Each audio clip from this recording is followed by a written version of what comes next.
అహ్మదాబాద్ విమాన ప్రమాదంలో 8,200 గంటల విమాన ప్రయాణం అనుభవం ఉన్న పైలట్ సుమిత్ సబర్వాల్ అలాగే కో పైలట్ క్లైవ్ కుందర్ మరణించారు. ఈ ఘోర విమాన ప్రమాదంలో 298 మంది చనిపోయారు. మరణించిన వారిలో 241 మంది విమాన ప్రయాణికులు.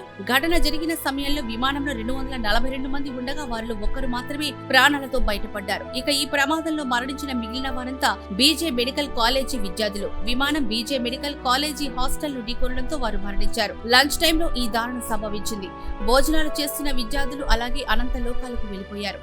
ఇక ఈ ప్రమాదంలో గాయపడి ఆసుపత్రిలో చికిత్స పొందుతున్న వారంతా కూడా వైద్య విద్యార్థులే. వీరిలో పలువురి పరిస్థితి ఆందోళనకరంగా ఉందని అంటున్నారు. దీంతో మృతుల సంఖ్య మరింత పెరిగే అవకాశం ఉందన్న ఆందోళన వ్యక్తమవుతోంది. విమాన ప్రమాదానికి గల కారణాలపై దర్యాప్తు జరుగుతోంది. ప్రాథమికంగా అయితే పక్షులు ఢీకొనడం వల్ల ప్రమాదం జరిగి ఉండొచ్చని భావిస్తున్నారు. అహ్మదాబాద్ విమాన ప్రమాదంలో 8,200 గంటల విమాన ప్రయాణం అనుభవం ఉన్న పైలట్ సుమిత్ సబర్వాల్ అలాగే కో పైలట్ క్లైవ్ కుందర్ మరణించారు. ఈ ఘోర విమాన ప్రమాదంలో 298 మంది చనిపోయారు. మరణించిన వారిలో 241 మంది విమాన ప్రయాణికులు.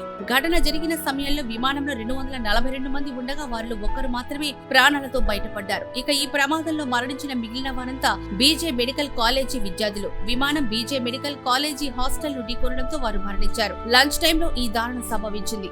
భోజనాలు చేస్తున్న విద్యార్థులు అలాగే అనంత లోకాలకు వెళ్లిపోయారు. ఇక ఈ ప్రమాదంలో గాయపడి ఆసుపత్రిలో చికిత్స పొందుతున్న వారంతా కూడా వైద్య విద్యార్థులే.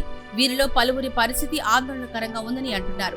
దీంతో మృతుల సంఖ్య మరింత పెరిగే అవకాశం ఉందన్న ఆందోళన వ్యక్తమవుతోంది. విమాన ప్రమాదానికి గల కారణాలపై దర్యాప్తు జరుగుతోంది. ప్రాథమికంగా అయితే పక్షులు ఢీకొనడం వల్ల ప్రమాదం జరిగి ఉండొచ్చని భావిస్తున్నారు.